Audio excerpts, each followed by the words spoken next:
Now, entering its third week, there finally seems to be a bubbling of optimism, suggesting that an agreement just might be in sight for the nationwide bus strike to end. Although the South African Transport and Allied Workers Union, SATAL, is sticking to its double-digit wage demand for the bus drivers, the trade union is somewhat hopeful that an agreement could well be in sight.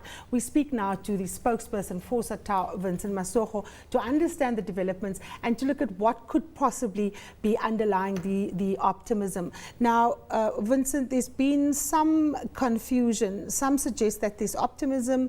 Radio reports late in the afternoon suggest that you've rejected the deal.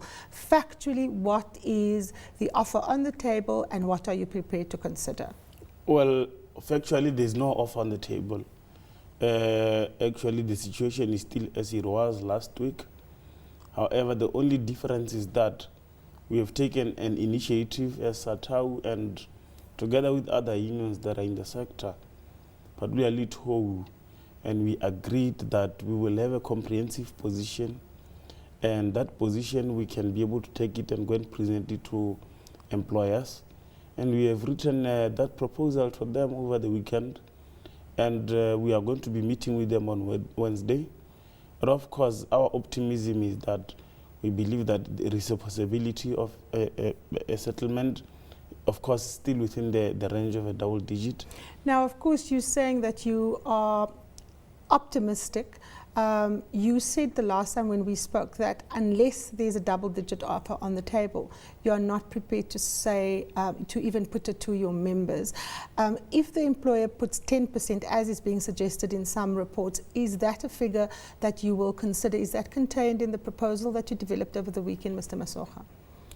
Well, our comrades, the leaders, as well as the coordinators and negotiators in that sector have been working very hard, both behind the scenes and openly over the weekend and even in the previous week, trying to ensure that at least there is a possibility of a compromise from all parties, both employers, ourselves, our members, and so forth.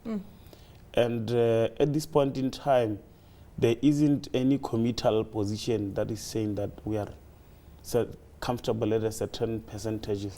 But I hear the word compromise a lot more today than I did when I previously interviewed you. What is driving the approach of SATAL and indeed the other unions that you've consulted that you might well be able to work toward a compromise?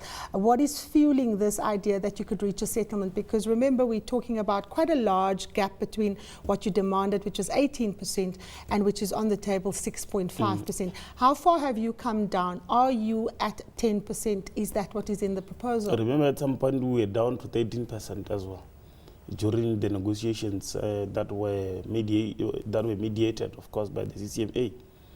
And we believe that there is always a space to accommodate, for all parties to accommodate.